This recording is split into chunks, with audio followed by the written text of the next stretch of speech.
Hola chicos y chicas, bienvenidos a su no sé cuál clase virtual porque un poco ya estoy perdiendo la cuenta, pero espero pues que esto pase pronto para que nos podamos volver a ver en el cole.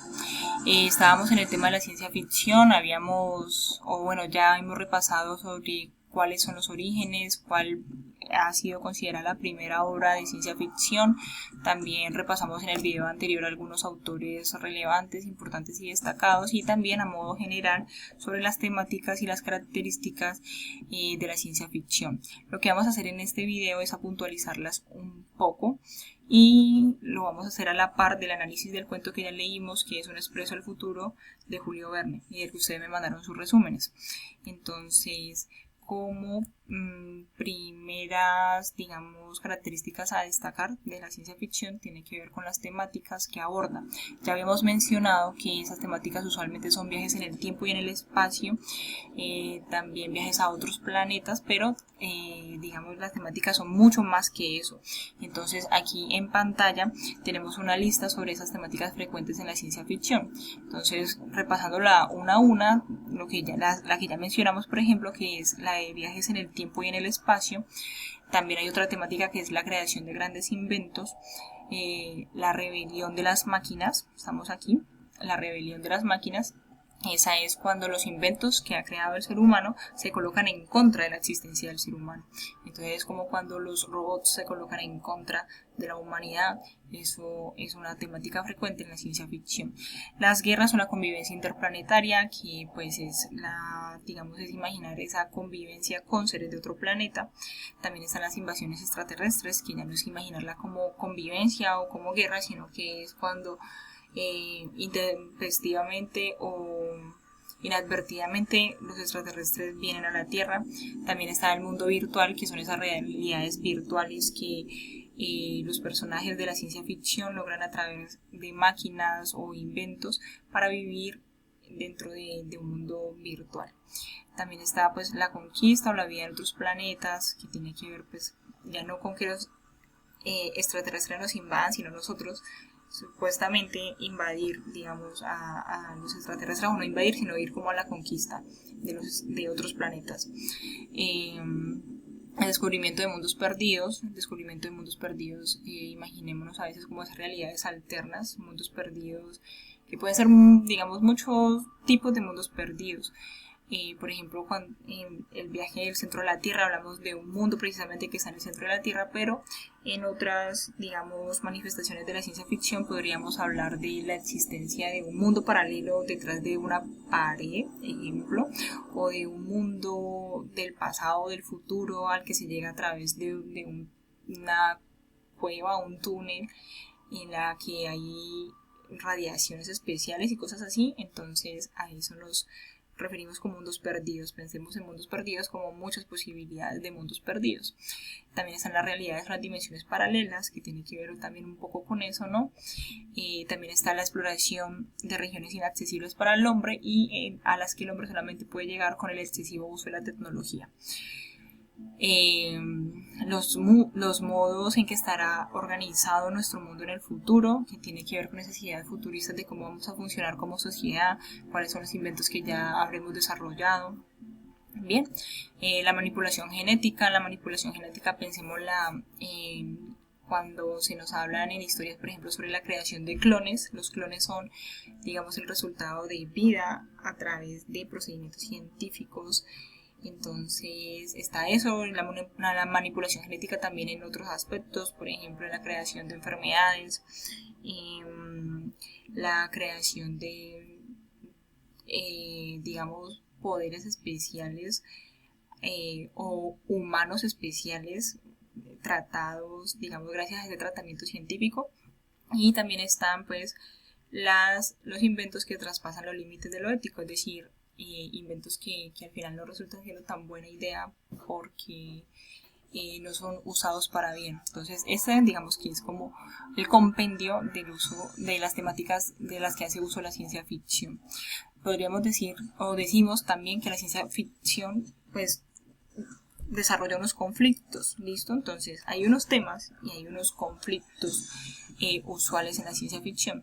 Podríamos decir que esos conflictos se reducen a 3, que tienen que ver con la inventiva humana, que pone en funcionamiento mecanismos que escapan al dominio del hombre, precisamente pues cuando el hombre como que juega tanto con la tecnología o digamos experimenta tanto en la tecnología que termina por crear o por inventar cosas que lo sobrepasan en su humanidad y en su dominio. Entonces, ese es uno de los conflictos que normalmente o usualmente hay en la ciencia ficción. También están los seres inteligentes, no humanos, que se introducen en el mundo del hombre. Pensemos entonces que seres inteligentes pueden ser precisamente cuando vienen invasiones extraterrestres, o también los robots. Entonces a veces el conflicto, uno de los conflictos de la ciencia ficción tiene que ver con la introducción de esos nuevos seres no humanos en nuestro modo de vivir. También están pues los fenómenos naturales imprevistos que alteran la situación del hombre en la Tierra y amenazan su subsistencia. Por ejemplo, cuando hay enfermedades que se originan por algún método científico erróneo que dio mal, entonces se creó una enfermedad, o hay una enfermedad que nos está atacando, o digamos se alteró el funcionamiento de cierto volcán, qué sé yo, cierta parte de la naturaleza por los experimentos científicos. Entonces esos son, digamos, el tipo de conflictos que se reúnen en la ciencia ficción. En la ciencia ficción también hablamos de un uso de un lenguaje especial. Ese lenguaje especial tiene que ver con ese vocabulario particular que emplea tecnicismos y neologismos. Entonces, tecnicismos y neologismos están destacados acá en la diapositiva en azul.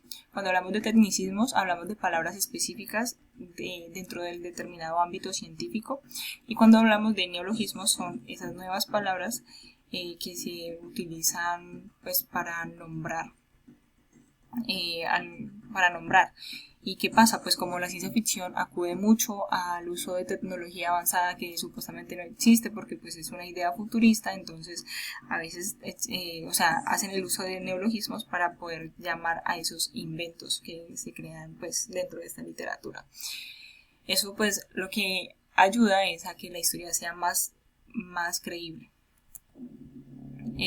Por otra parte, pues están los personajes. Los personajes podríamos decir que en la ciencia ficción son de dos tipos, que son los seres posibles en nuestro mundo, los seres humanos, pero que son seres humanos que son precisamente científicos, investigadores, exploradores, y también los seres imposibles entre comillas, porque pues ya representan lo no humano. Entonces están los alienígenas, los robots inteligentes, androides, mutantes.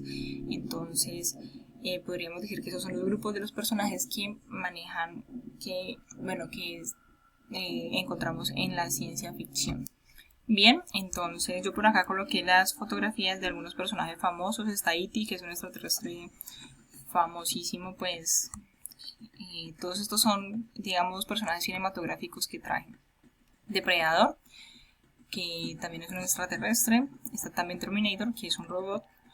Aquí está desde su primer momento, como que toda su saga, como es hoy en día Terminator. Está Wall-E, que creo que ustedes ya la han visto, esta peli. Es un robot, está en otro planeta. Dice que está recolectando basura del planeta, entonces es una idea futurista, es un robot, entonces es ciencia ficción. Como científico, coloqué al Dr. Brown, que es el de Volver al Futuro. Y bien, entonces digamos que ya teniendo en cuenta todos estos aspectos, vamos a hacer un análisis del cuento Un expreso del futuro. Entonces, para decir principalmente que al pensar en este cuento, pensemos que es un cuento que se escribió en 1895. Tiene características futuristas al plantear un invento que es un medio de transporte, ¿no? Pero es un medio de transporte inusual porque es subterráneo, puede estar por debajo del mar y conecta a Europa con Estados Unidos, y allí pues nos dicen que eso es gracias a unos cilindros, a que no hay aire, que a que no hay aire, entonces que puede viajar también a determinada cantidad, creo que a 1800 kilómetros por hora. Entonces un cuento futurista, imaginen que es 1895 y a alguien se le ocurre eso. O sea, incluso si se nos ocurriera ahorita, sería siendo futurista porque ese medio de transporte no existe como tal. Es decir, sí existen los túneles, pero no existe un túnel que conecte a Europa con Estados Unidos, que pase por debajo del mar. No sé, como medio de transporte no existe ese expreso, o sea, ese tren.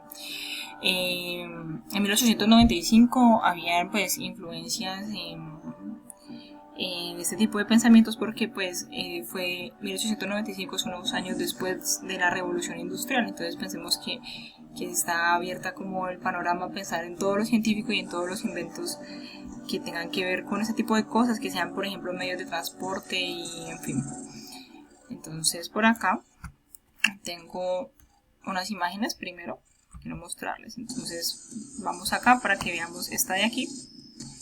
Y ahorita vamos acá para que veamos esta de acá. Son unas ilustraciones que encontré sobre el cuento que nos leímos. Están chéveres, ¿no? Entonces miren cómo nos muestran los personajes de la época. Entonces pensemos en esa época precisamente y pensar en este tipo de aparatos. O sea, es una idea muy futurista, a pesar de que él se despierte o que haya sido un sueño. Pues entonces está ahí digamos, cómo se involucra un medio de transporte o un invento más bien, o un aparato sumamente tecnológico y científico. Entonces por eso podríamos hablar de ciencia ficción en este cuento. Entonces, haciendo un análisis con lo que ya vimos, entonces pensemos en cuál puede ser el tema que habla este cuento. Pues el tema, yo aquí he puesto en rojo que habla de viajes en el tiempo y en el espacio. O sea, el viaje que se realiza en este cuento no es un viaje en el tiempo y en el espacio, pero sí es un viaje o tiene, digamos, como trama, o dentro de su trama tiene como ese viaje. Entonces por eso lo puse en rojo ya, o sea, para que lo tengamos en cuenta como un viaje, pero no es precisamente un viaje en el tiempo y en el espacio. Lo que sí es con seguridad es que me habla de un tema que es la creación de grandes inventos, que en este caso pues es un expreso. Precisamente es un expreso del futuro. O sea, desde su mismo título ya nos están diciendo que es un expreso que solamente puede existir en el futuro debido a su avanzada tecnología. El conflicto tiene que ver con la inventiva humana que pone en funcionamiento mecanismos que escapan al dominio del hombre. Entonces, bien vimos que el cuento tiene que ver con la creación de este medio de transporte en el que el protagonista pues se sube y a pesar, o sea, bueno, que está en este medio de transporte y él no puede creer pues como que este medio de viajar. Entonces tiene que ver con eso, ¿no? Con la inventiva, o sea, con esa sorpresa por la inventiva de a lo que es capaz de llegar pues esa inventiva humana y cómo funciona pues en la tecnología. El lenguaje pues desde luego utiliza un lenguaje técnico, porque cuando nos hablan del expreso, precisamente del tren, o sea, no es un tren, es un expreso, pero pues cuando nos hablan de este tren nos dan todas las características que tiene para que pueda ser tan veloz. Entonces cuando nos muestran esas características, están usando el lenguaje técnico. Yo aquí he puesto una cita textual del cuento. Dice: nada podía ser más sencillo. Un largo cilindro tapizado con prolongidad de extremo a extremo se disponían 50 butacas en 25 hileras paralelas. Entonces piensen en cuando nos hablan de cilindro, cuando nos dicen cómo está construido, eso es el lenguaje técnico para justificar ese invento, y ese es el ejemplo que doy. Los personajes que vemos en este cuento no son ni extraterrestres, no son robots, no. Los personajes que están en este cuento tienen que ver con la figura del científico y del inventor, que si bien se nos unió el protagonista, está allí, ¿bien? Aunque eso es lo que quiero que quede claro, que a pesar de que haya sido un sueño, digamos como que al desenvolver gran parte de la trama en la invención del expreso y en la idea del personaje científico y del inventor, pues vamos a decir que es un cuento de ciencia ficción y que estos son los elementos que utiliza, ¿bien? Entonces, chicos y chicas, para esta semana también vamos a leer un cuento y ustedes van a encargarse de hacer este análisis también, de hacer el tema, pero me tienen que decir el tema. O sea, no van a crear, digamos que el tema también es la creación de inventos. O sea, más allá de colocar creación de inventos, me dicen por qué. Pues porque trata de la creación de este invento. Por ejemplo, nosotros lo sabemos porque estamos diciendo que inventó este este aparato. El conflicto también lo desarrollan bien, pues que se quede evidenciado que ustedes saben cuál es el conflicto de la historia del lenguaje, citan tal cual yo he citado, citan una parte en la que permita evidenciarse eso y me dicen qué personajes entran allí. ¿Listo? Los dejo porque solo me deja grabar 15 minutos y estoy a punto de que se me terminen. Entonces, abrazos y besos, cualquier duda al Skype. Bien, bye.